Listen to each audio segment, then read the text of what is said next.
आप यही तो शिकायत करते हो ना कि रिप्रेजेंटेशन नहीं मिल रहा है, टिकट में हमारी हिस्सेदारी नहीं हो रही है। अब तो इतनी हिस्सेदारी दे दी कि सामने वाले आके कह रहे हैं कि ये पार्टी तो मुसलमानों की पार्टी है। और सिर्फ हिस्सेदारी नहीं दे दी, एक अच्छा शानदार कैंडिडेट ढूंढ के दिया। मैं अभी पढ़ रहा था और मैं देख रहा था कि एहतशाम नबील साहब पढ़े लिखे इंसान, पूरा फॉर्मेट लेकर के, पूरा एक मैनिफेस्टो लेकर के आपके बीच में है। और क्या चाहते हैं आप? तुझको कितनों का लहू चाहिए अर्ज़े वतन, कितनी आहों से कलेजा तेरा ठंडा होगा। ये जो नूरा कुश्ती चल रही है, नूरा कुश्ती को समझो। कोई मोहतरमा आएंगी, वो डायलॉग मारेंगी, फिर वहां से कोई एक साहब और आएंगे, वो 15 मिनट की बात करेंगे। मेरे भाई, इससे कुछ भला होने जा रहा है क्या? अल्लाह ने मुझे भी चर्ब जबान बनाया है, मेरे मुंह में भी जबान है, और खुदा ने तो मुझे इसी का हुनर दिया है। मैं अगर आज यहां खड़ा हूं या देश की पार्लियामेंट में खड़ा होकर बोलता हूं तो उसी हुनर की बुनियाद पे बोलता हूं। मेरे वालिद मेंबर ऑफ पार्लियामेंट नहीं थे, मेरे दादा सियासत में नहीं थे, मुझे आपकी दुआ ने देश की पार्लियामेंट में पहुंचाया। लेकिन वहां पहुंचने के बाद ये मैं महसूस करता हूं कि इस दौर में मुझे पता है कि नफरतों का एक बहाव है, लेकिन इस बहाव में आने वाले 20 साल बाद जब मेरी नई नस्ल मुझसे पूछेगी कि इमरान तुम कहां खड़े थे, तब मैं उनसे कहूंगा कि मैं मोहब्बतों के चिराग जलाने के लिए हजारों किलोमीटर का सफर तय करके अचलपुर जा रहा था, मैं दरियापुर जा रहा था, मैं लोगों के बीच में जा रहा था, मैं घर नहीं बैठा था, मैं डरा नहीं, मैं झुका नहीं, कहीं छुप छुपा के खड़ा नहीं। जो डटे हुए हैं महाज पर, मुझे उन सफों में तलाश कर। अचलपुर वालों, नाजुक वक्त है, मुश्किल वक्त है। यह सिर्फ नगर अध्यक्ष का चुनाव नहीं है, 8-9 साल बाद इलेक्शन हो रहे हैं।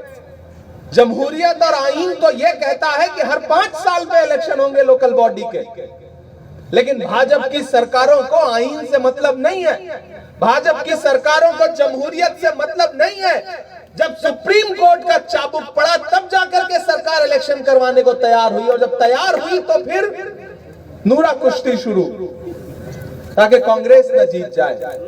कभी सोचा है कि वो कांग्रेस को खत्म क्यों करना चाहते हैं?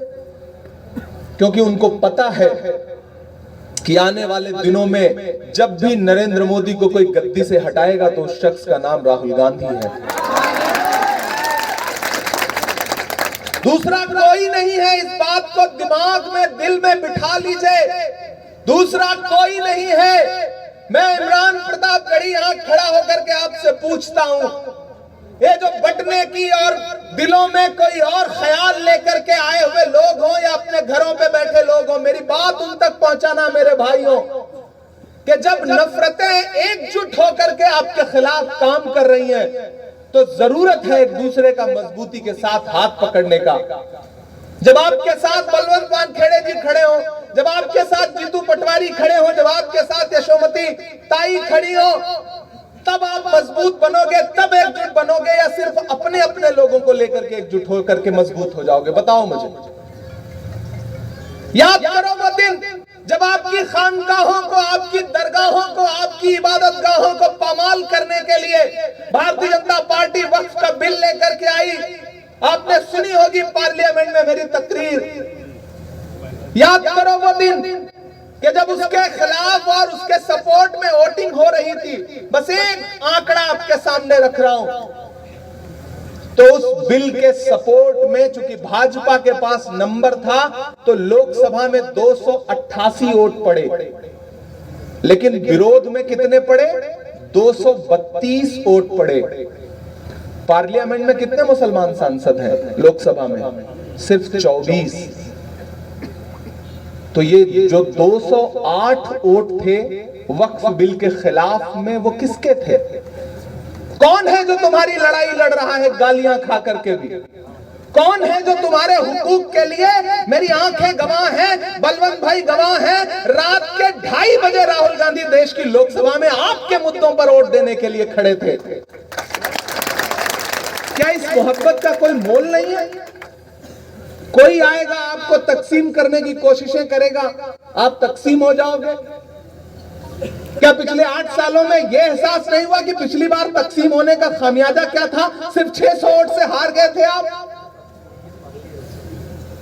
इसलिए मेरी गुजारिश है कि अगर लोकसभा में 288 वोट सपोर्ट में वक्फ बिल के भाजपा के सपोर्ट में पड़ रहे हैं, तो 232 वोट वक्फ बिल के खिलाफ जो भाजपा बिल लाई थी उस बिल के खिलाफ पड़ रहे हैं। उसमें सिर्फ 24 MP मुसलमान हैं। 208 इस देश के आम हिंदू भाइयों ने, दलित भाइयों ने, ईसाई भाइयों ने आपके लिए रात के 2:30 बजे देश की पार्लियामेंट में रह करके आपके लिए वोटिंग की। अब आ जाइए राज्यसभा।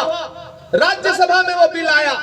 मेरी आंखें गवाह हैं इस बात की अचलपुर वालों कि अगर उस बिल के सपोर्ट में भाजपा की तरफ से 128 वोट पड़े तो उस बिल के खिलाफ में 95 यानी 95 वोट पड़े, जबकि देश की राज्यसभा में तो 10-12 राज्यसभा मुस्लिम MP से ज्यादा है ही नहीं। किसके वोट थे वो? इस देश के आम हिंदू भाइयों के, इस देश के आम दलित भाइयों के जो सांसद बन के वहां बैठे हैं। और आपको बता रहा हूं अचलपुर वालों की रात के 3 बजे राज्यसभा में वोटिंग हो रही थी और बीमारी की हालत में सोनिया गांधी जी रात के 3 बजे आपके लिए उस देश की पार्लियामेंट में बैठी थी वोट देने के लिए। इन मोहब्बतों का कोई तो मोल होगा ना। मैं अक्सर लोगों के बीच में जाके कहता हूं कि मेरी आंखों ने देखा है राहुल गांधी को 4000 किलोमीटर पैदल चलते हुए। जब मैं उनके साथ चलता था तो लोग कहते थे इमरान साहब आप शायर पहले हैं, सांसद बाद में हैं, राहुल गांधी के साथ पैदल चल रहे हैं, क्या कहेंगे? तब मैं कहता था कि जो हर जालिम से टकराएगी वो आंधी बनाऊंगा, जो हर जालिम से टकराएगी वो आंधी बनाऊंगा। नए अंग्रेज आए हैं, नया गांधी बनाऊंगा। हम इस दौर के उस नए गांधी के साथ एक मुश्किल सफर पे हैं। मुझे कभी कभी लगता है अब याद करिए वो दिन, याद करिए वो दिन जब इस मुल्क में 1947 के बंटवारे के बाद जो नफरतों का माहौल था, तब कोई पंडित नेहरू आगे बढ़कर के मौलाना आजाद को अपने सीने से लगाता है, तब ये मुल्क यहां तक खूबसूरती के साथ आता है।